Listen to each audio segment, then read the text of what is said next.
and you were playing on a song like Rebelyell, what you might think you should be doing, and I'll show you why what I did made it unique. So I'm going to play it the way I wouldn't do it. You'll see the difference. So a lot of guys just follow the bass and stuff. So.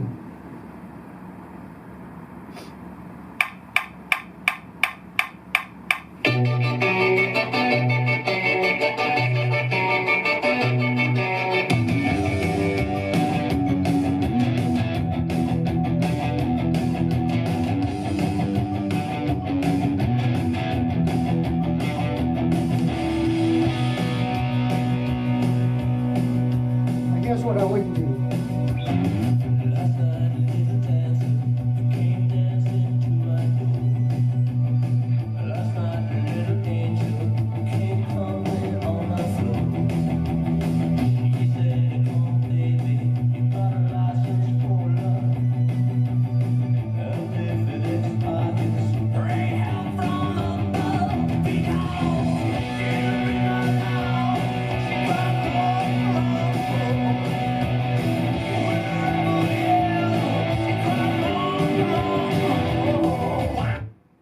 So, I guess, you know, it would still be a song, but what I looked and what I learned from guys like Jimmy Page was that, okay, the bass is going B to A, G to E.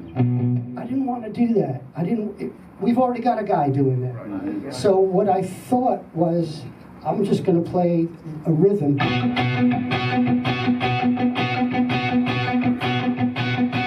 And then when he goes to, I love this, for some reason, this note, that F sharp, sounded really right against Billy's vocal. So I wanted to keep that note in every chord. So when the bass went to A, I kept that note. So I'm not actually playing an A chord. I'm playing basically a B minor, 7th, and then when the bass went to G, I still kept that note, which creates G major 7th. But those kind of jazzy chords sound horrible and distorted. So I figured if I just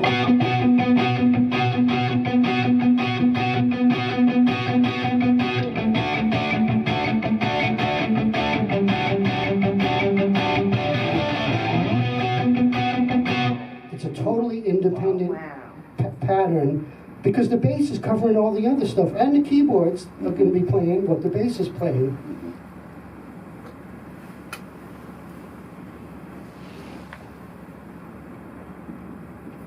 So now I'll show you why what I did sounds bigger, and then I'll show you the intro.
tell people if they want to learn how to do it, just get this part going first.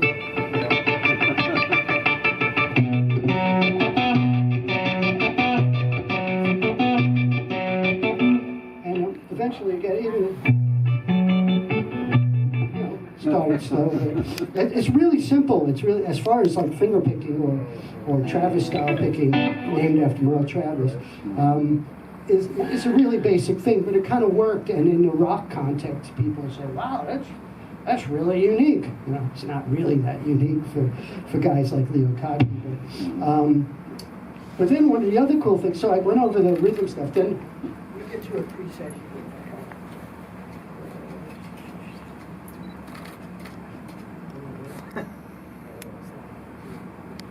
The back of them, no synthesizers used on this record. They were very proud of that. And then when we went into record rebelyell, I said, I don't want keyboards doing everything. I want to do it on the guitar. And I said, and if I fail at it, the guitar, then bring the keyboards in, because everybody was using keyboards in the 80s. You know, all the kind of new wave stuff was happening. But I wanted it to be a guitar record. So we got to the middle section.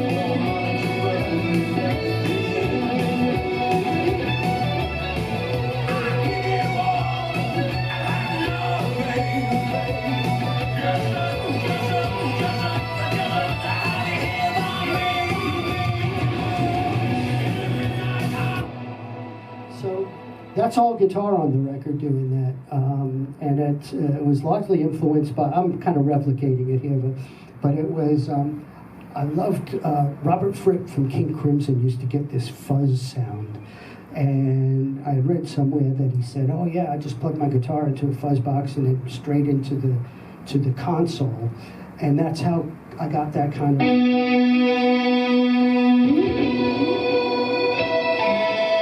So, I had an octave pedal on it, which I'm sort of replicating in that. But my inspiration for doing that middle section was Keith Emerson's solo in Lucky Man. I wanted that kind of sound, you know.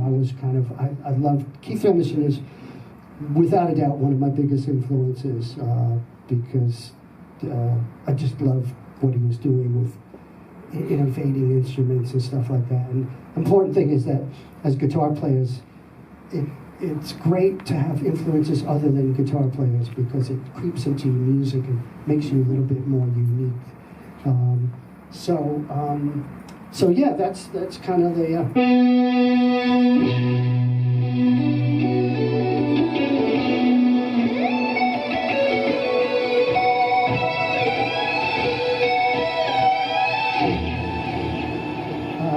So yeah, you can do that with any echo thing and a fuzz box, and just plug it straight into your recording, whatever you're recording on. You'll get that kind of direct guitar sound. So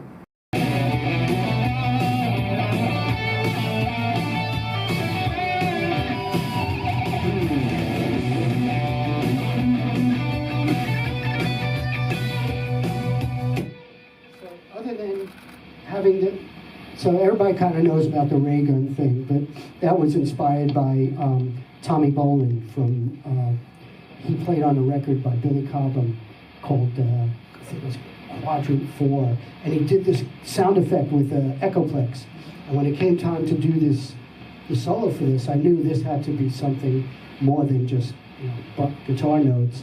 And so I played I brought the CD into the studio, and I said to producer Keith Forsey, I said, we have to have something as cool as what Tommy Bolin's doing here. And I ended up doing it with, I used to collect these toy ray gun things, and so I used to muck with them, and I put it up to the pickup one night. It's a long story how I discovered it, but essentially it's a toy ray gun, and then I've got a lexicon digital delay doing the modulation, and now it's become practice my whole life, and my career comes down to playing with a toy ray.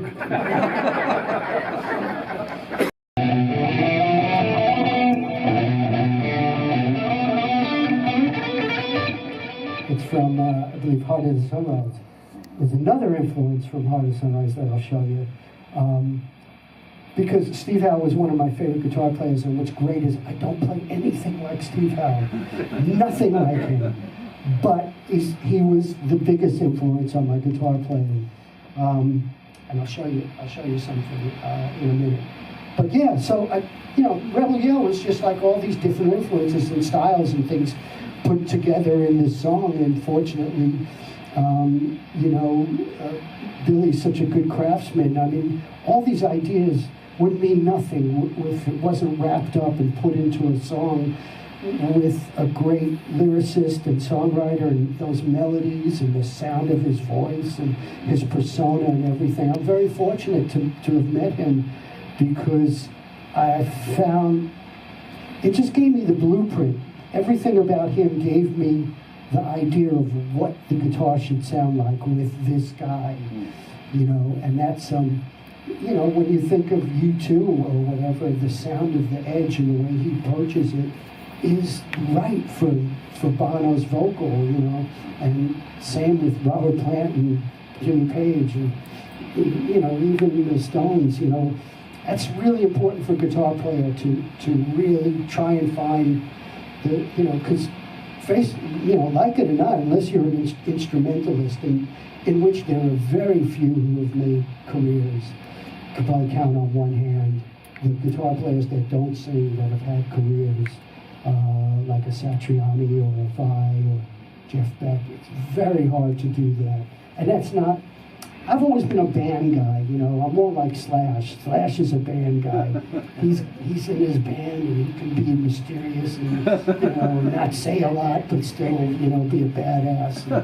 And I'm sure he's thinking Joe Perry, and I'm thinking, Steve Howe and Jimmy Page and Steve Hackett from Genesis. I like all those kind of quirky kind of things. So that's kind of how the BillyIdol, how my approach to BillyIdol music, and it's never changed. When we get together now and write songs, my role is still the same. Compliment that guy and the story.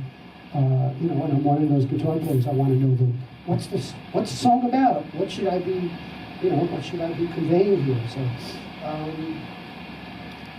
again, I'm replicating the sound. So what I used on there, on the original recording, was a Rockman, or Tom Schultz Rockman, which had a great clean thing. And then I put a compressor before it, and then after there they had used to be a Roland Dimension D, which was another, so it's heavily chorused, heavily compressed, lots of reverb, this kind of.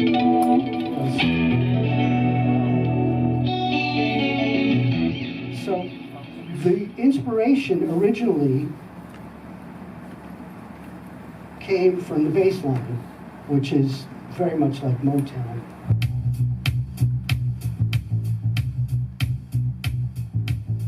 And there was a Hall & Oates song called Man Eater. And I thought, oh, it'd be great if we had a bass line like that. So that was the original inspiration. So I think the bass is... And he just goes to... something like that. We had a great bass player, by the way, on that, which was Steve Webster. And there was a song by Alana Miles called Black Velvet in the 80s. And Billy and I heard that, and we said, and the bass is just incredible. And there was, gotta get that guy, gotta get him for the record. And we got him, he played the bass on most of the record. So the chords that I came up with is over E.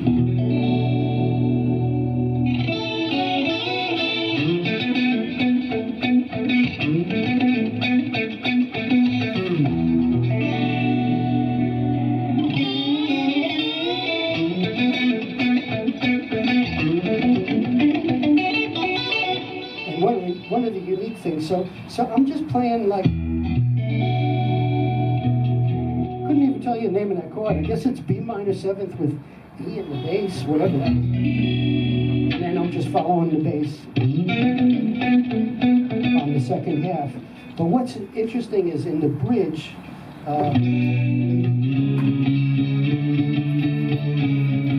again, I'm not thinking of doubling the bass.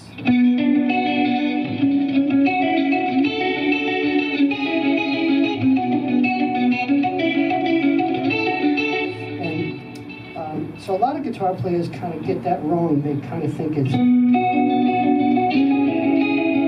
it's actually,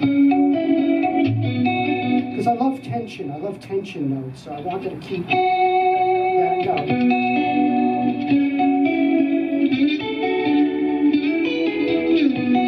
And at the time I was listening to a fair amount of Alan Holdsworth, who had these great stretches. He's got much bigger hands than me, so for me, I got, that's about as far as I can.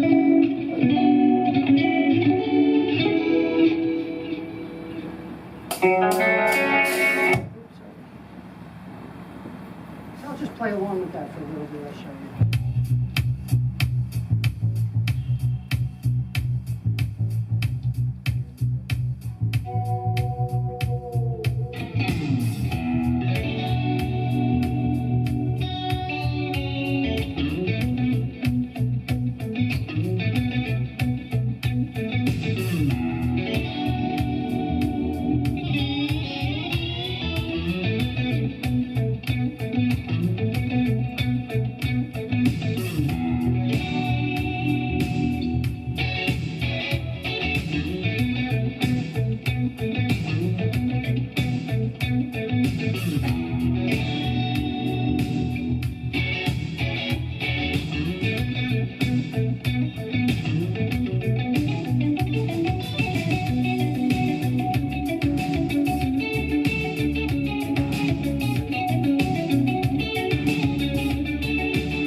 It's Harder Than Sunrise by Yes, right? I already showed you that I ripped off the riff. I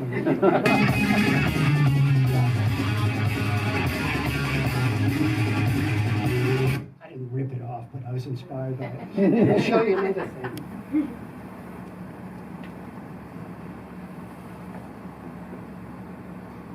Which one is one?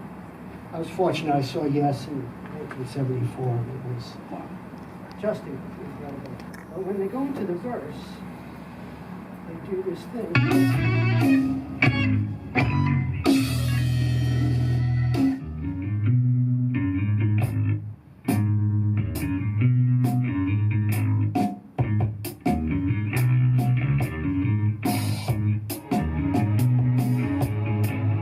So the bass doesn't change. He's just going.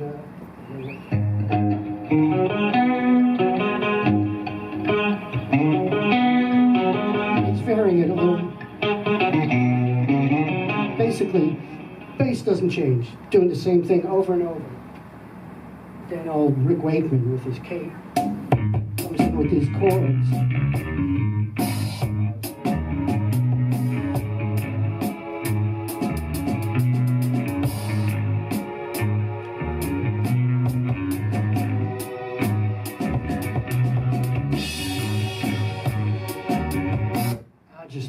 As a kid, I just thought that was the coolest thing. The bass does that, and the keyboards, and it doesn't even rely on guitar. Well, there's a song on Rebel Yell called Daytime Drama.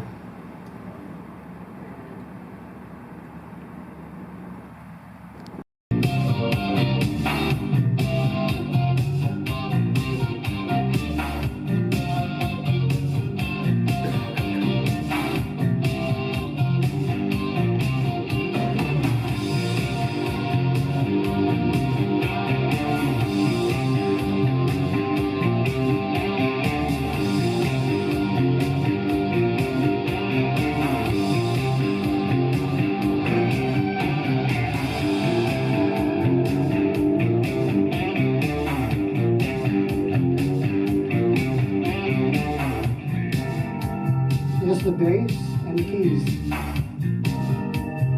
Bass never changes. Same idea.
Quick question. You've done some cool session work. Not a lot of it, but I know you're on the new Missing Persons, which is a really good album. Oh, nice. People are into that. I like what you did with Ripco Kasich. Quick two-parter. Any anecdotes working with Michael Jackson? And then, is there anybody you think, man, I wish I would have got the call from Prince or Peter Gabriel, anybody living or dead? You named one, yeah. Peter Gabriel. Okay. Yeah, I'm huge. I mean, from the first time I saw Genesis with him, on TV, I was like, and I just, the sound of his voice is not perfect, but man, it just hits home for me. But Prince, I worked on a record he produced for an artist named Jill Jones. I was actually in the studio working with Billy, and she was in another room, and he sent word, would you want to play on it? And I've met him I've met him a couple of times. I didn't work one-on-one with him. I worked with the engineer, and then when they did the playback, I said, so how was the playback? And with my solo on it, and they played, and I said, what did he say? And they said, he said, that's just what I would have played. I don't think so. But one of the best concerts I ever saw in my life was I went to see Prince. I didn't know who he was, and my manager at the time said, you gotta go see this kid. And he was playing at the Ritz, 1981, before Dirty Mind or Dirty Mind record had come out, his third record. I didn't know who he was, but I got to the Ritz, and I went upstairs, because I didn't have a seated, and I looked at one of the tables, and it was Mick Jagger and Tina Turner sitting there, and I went, who the hell is this guy? Why are they there? There's something going on, you know? And he proceeded to blow my ever-loving mind. I mean, one of the best performers I've ever seen. And he had a real, I love that era of Prince when he had the band. You know, this is before Purple Rain, he had the original band with, they were a bit more rock, with Des Dickerson on guitar, the guy who won that kind of kabuki. I love that era, so. But yeah, Peter Gabriel. Anyway, we'll take one more question. Yes? Yeah, in the back.